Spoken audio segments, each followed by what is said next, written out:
Welcome to On the Line. I'm Libby Stevens, sitting in for Christine Williams. Coming up in this hour for discussion on viewpoints, the controversial United Church ad campaign. Later on, maximizing school performance. Here are the issues to be presented today to our Viewpoints panel. Is the Prime Minister trying to support a mission that cannot be won? Should organ donation and presumed consent go together? Filling the United Church. Is an ad campaign the answer? Later on, how can kids get the most out of school? But first, let's meet our panel. Dr. Tony Hutchinson is Executive Director of Brampton Neighborhood Resource Centre, and Denise Jones is President of Jones & Jones Productions. Welcome to the two of you. Glad to be here. Good to be here. The Prime Minister's views on Afghanistan, and he's tied in Remembrance Day with our troops fighting there now, comparing the wars, particularly the First World War that we commemorate on Remembrance Day, with the war in Afghanistan. Denise, do you see the parallel? I think what I see about the First World War, where 66,500 Canadians were killed and 138,000 wounded and 45,000 killed in the Second World War. Why are we still in these situations? I'm thinking we haven't really learned our lessons. We do not want to be involved in wars. We want to be involved in making peace. That's what Canada has always been about. And if reflecting on the losses in those two first wars is anything, I'm sort of, we're grateful to those who sacrificed for us in past wars. But I think our focus should now be on peace and not wars. Not still war. Well, Tony, do you see Afghanistan in the same light that perhaps people in Canada felt about the First and the Second World Wars, that this is something we have to do? Well, I think one thing we have to be prudent about is show a respect to our soldiers who are over there and who believe in what they're doing for the most part and are representing their country, whatever we politically think about it. And I think Harper, he's looking maybe at Canada in a role of what we might call peacemaking. Traditionally the UN was about peacekeeping, and then there was this evolution, especially with the advent of Bosnia and what have you, where it's transferred from peacekeeping to peacemaking. And I think it's with this quote war on terror, it's almost like you're trying to remedy a situation before it occurs, and I think Harper would like to see Canada in this evolved role, in terms of the impact that we're making. We have 2,300 soldiers over there in a country of 30 million people, and so I think for me, war has always been, there's always been this air of pageantry about it, or symbolism. Yes. Mm-hmm. and however way we look at it, my concern is that there are real Canadians, 42 or 44, I believe, who have passed away in that undertaking. And most of them this year. Mm-hmm. Yeah, mm-hmm. and we always have to take any loss of life for any cause. We have to weigh and consider why it's happening. Do you think it's fair, Denise, of the Prime Minister to make sort of patriotism the issue here? If we remember the First World War and Second World War veterans, then we must support our mission in Afghanistan. He seems to have inextricably linked the two. He has, but what should be linked is the losses, not trying to generate support for something that, and I do understand what he said, we have our soldiers there, we really need to support them, but I think we should be encouraging our Prime Minister and our government to get them out of there. Look at what has just happened in the United States post-election. The people have spoken, they were speaking all along, but now the United States government has been forced to listen. We've bid a tearful farewell to Donald and Mr. Rumsfeld. Mr. Yes. Rumsfeld. Where people are just not in, Canadians, I think, in general, are just not about in our involvement in other people's conflicts and countries. Tyranny terrorism, Taliban. It is there. We can't escape it. But, you know, the credibility of the information that has been presented to us to encourage our involvement in all these areas is, you know. But do you think it's fair too? I mean, in the first two wars, they were fighting a very clear enemy. Yeah. And, you know, there were trenches and there were lines drawn and bridges and such. I can't see, and perhaps you can help me here, that this is a kind of enemy that, first of all, is it an enemy? And second of all, can we ever broker a peace there using the approach we're using now? Tony? Well, you know, I think I always throw out the adage that, you know, one nation's terrorist is another nation's freedom fighter. Yes. You know, and so in terms of, and you're right, I mean, you had a clear enemy in the First World War. People would say that it would be ludicrous not to have acted on Hitler, and people, they didn't act on him until like the very last minute. Even with the advent of the Second World War, he was marching into countries and creating chaos wherever he went, and people would say, well, if you could avoid a Hitler, would you not have a preemptive strike, right? And I think as we're looking at this particular situation, I think what's going on right now is Afghanistan is a nation in desperate need of reconstruction in a lot of different ways. Indeed. And I think that Canada has a role to play in that. You know, we have our DART team, which can do wonderful things with water production and what have you. And so I think as we look at what's actually going on in terms of our commitment in Afghanistan, I think as a nation, you know, Prime Minister Harper will show some leadership in terms of, well, we're there maybe in a peacemaking role, but I think what's lost in the media is that there are other reconstruction going on that roles Canada's that we could play, and a lot of times our soldiers are actually there in a protection role to allow for bridges to be built or facilities to be built. And I think that's being missed as we hear about the fact that soldiers are getting killed by suicide bombers. Denise, put on your Sears hat and tell me, do you think the American election results will have an impact on how Stephen Harper approaches the peacemaking mission in Afghanistan? We hope it would, is all I can say, because I think what that has shown is the brought to the surface the citizens' views on our involvement in all these conflict areas. We're hoping he will reconsider. We're hoping again that our focus, the focus of what Canada has done in all these missions traditionally has been to rebuild, reconstruct. That's what we're known for. That's what we're known for, and that's what we want to do. We do not want to be besieged by all this conflict information that that's coming at us. I've got 2 sons. I'm fearful about. I too. We'll come back after the break and look at another issue that's confronting us.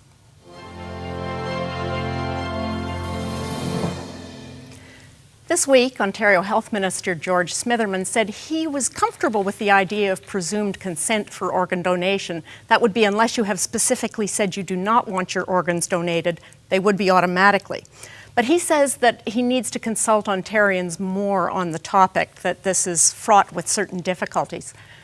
What do you think, Tony? Do you think Ontarians are ready for this, or is it too much like, you know, the cable TV thing, that if you didn't want them to shut it off, then it went on without you saying anything? Well, I've always been an opponent of opt-out clauses. I think that they put the balance of decision making, or they take the balance of decision making away from the citizenry, and I have a bit of a democratic problem with that.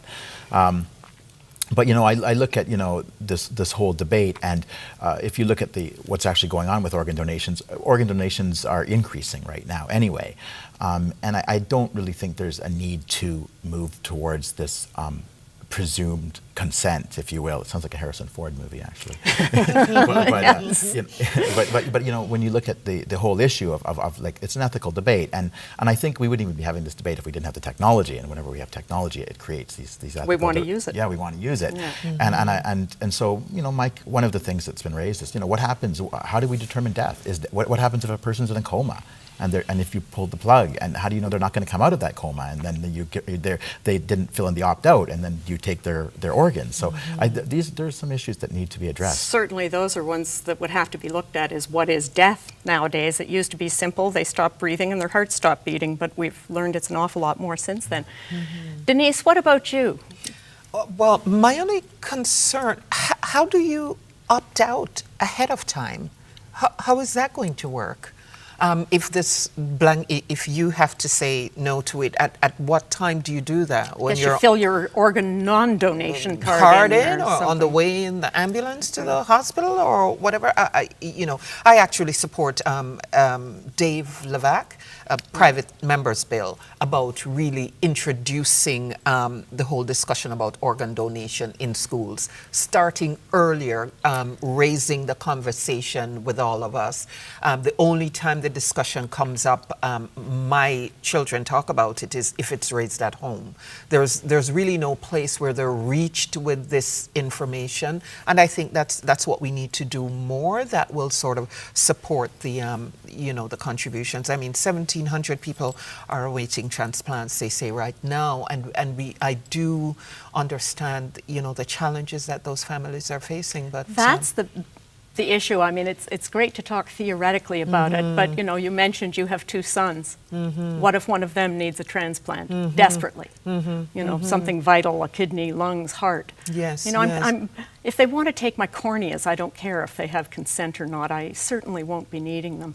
Even if I should miraculously emerge from a coma or something, I can get new ones. Yeah. But the whole idea that people are dying because other people are really what seems to be ignorant of the process. Do you think we've fallen down on a public campaign to do this? Particularly, I would say, within ethnic communities. This seems to be raised, when there's a child needing a transplant from one of the ethnic communities. There's no donors. Or when there is an issue about people's religion that prevents this. These are the only times that these issues are raised. So the general education, broadening the sharing of information about what's actually happening, letting people know there really are 1,700 people, and it's 1,701 soon, I think, is what we need to do to sort of support the organ donation campaign. It's vital, it's very important.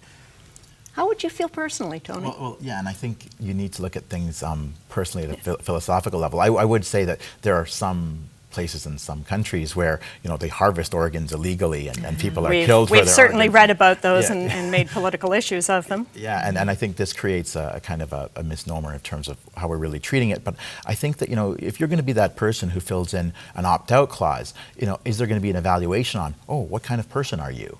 Yes. Do you know what I mean? And like now it's I'd like to donate my organ. I'll get around to filling out my card. And we don't. There's no judgment on the person. But I think that if you're that person who consciously says, no, I don't want to donate my organ, maybe there's a commentary to be said. Does that make you automatically a selfish person? Or, I mean, as you point out, some religions have issues with what they would consider mutilation of the body. There are Christians who believe that when they're, raised at the time of the end, they will need all their bodily parts to be raised on. And I know within, Orthodox Jewish communities, there are certainly concerns about honoring the body, and the body should be whole, which is why you see them in Israel, trying to get so much of the bodies cleared up that have been blown up, that this is a major issue with them. Will this make these people feel separate or, as I said, selfish, that they don't? Yeah. Again, it just goes back to broader education of all the issues. I think this will help to clarify many things. And we do have to understand that people can be in a position to make a choice or the decision that's different from ours or the majority, and be able to acknowledge and accommodate that. The trauma, though, that families face who are in these positions is just... May we never know. Yes, yes. That's what you want. Okay, I'll make it very personal now. Have you signed your organ donor card, Tony? No, I haven't. But I will tell you that as our population is aging, I'm wondering if that's one of the reasons why this is becoming such an issue. So, you're talking about my age group, the baby boomers, getting older. You're only 28. Thank you. But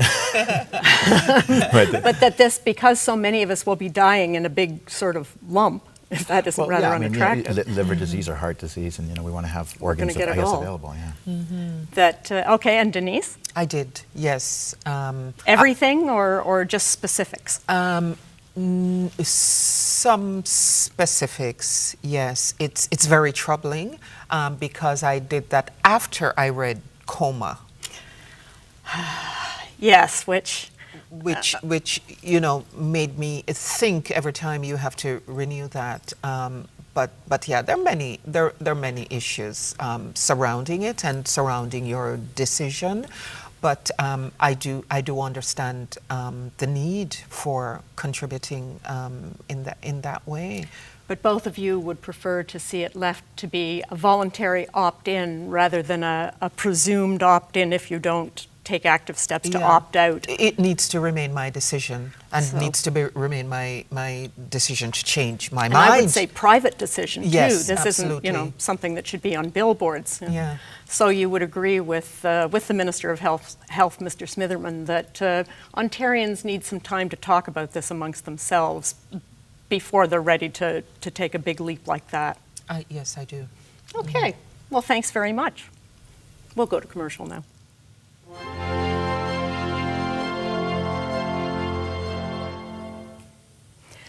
The United Church certainly caught our attention this week with a new ad campaign they hope will put more people between the ages of 25 and 40 into their pews. It was a provocative campaign. Certainly, if you looked in the newspaper, you saw the large picture of Jesus as a bobblehead doll, saying, is this funny or is this sacrilegious, essentially? Tony, how'd you react to it? Well, the statues of Jesus have been around a long time. It was only inevitable till a bobblehead Jesus would probably, before you know it, we'll have bobblehead Hare Krishnas and bobblehead Buddhas or what have you. But I think it's a question of marketing. Do we need to market religion? I would ask myself, what would Jesus have done at this point in time? He went about and did good things for people and healed people and showed compassion and caring. And I think if churches would return back to those kinds of tasks, if you will, for the most part, instead of just kind of being contained within their walls, we probably wouldn't have to be marketing churches. The churches would be marketing, put the community back in communion, if you will.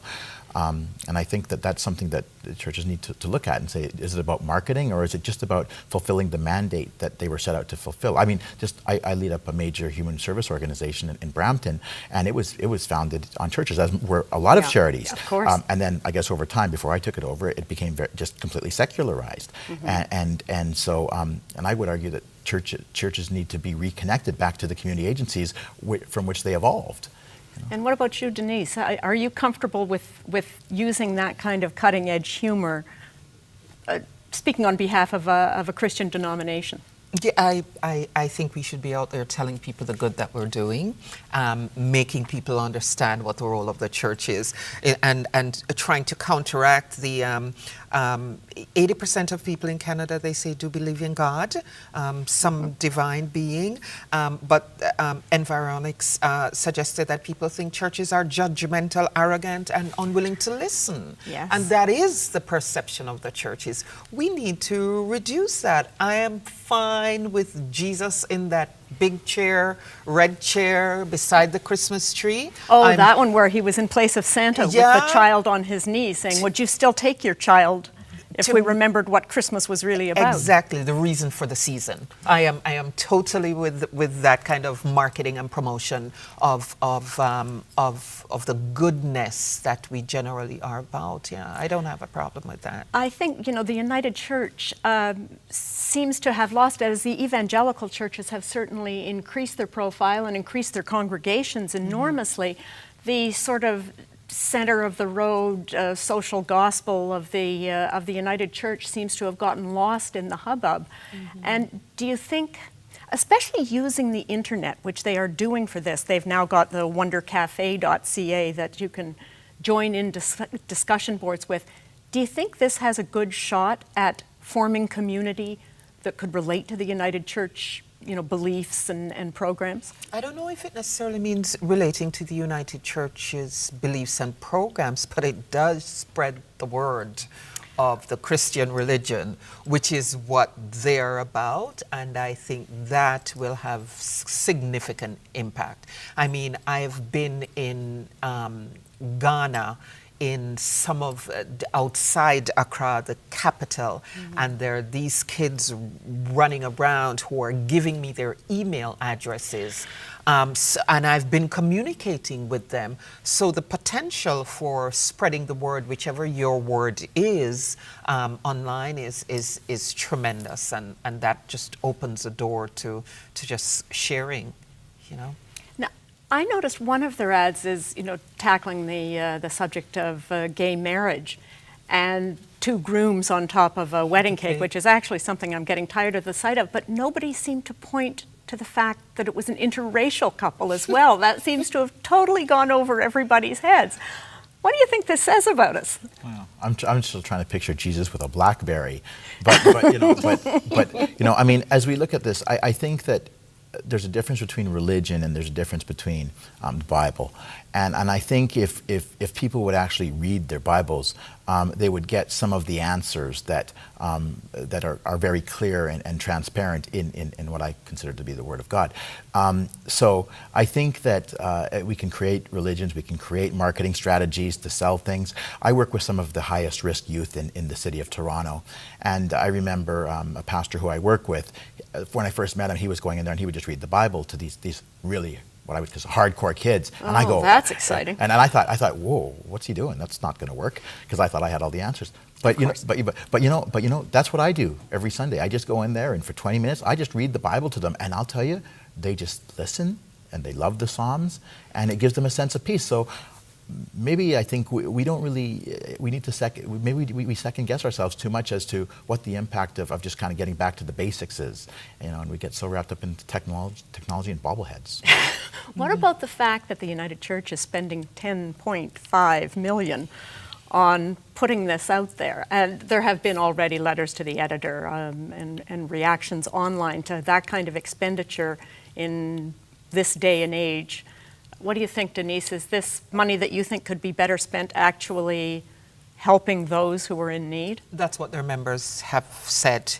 But I am somewhat on the side of the church's position that this will enable us to do more should we broaden our base and encourage our membership. I mean, it's a marketing campaign. Yes. And if we're going to go with a marketing campaign, it's going to cost us something. And if we make a decision on it, we just, I'm just hoping that when it brings more people to the church and to the Word of God, that we're accommodating and don't bring these people into a situation where they're going like, why am I here? Let's be more accommodating. I think that was also part of their campaign. They're going to teach their congregations how to be more welcoming to people who, may come in with no idea what to expect and too often get ignored as people chat to their friends, in the coffee hour. And presenting this perception of, we're the chosen few. Indeed. It makes you think. Well, thank you very much for joining me here today, Tony and Denise. It's been wonderful talking to you. Good to talk with you.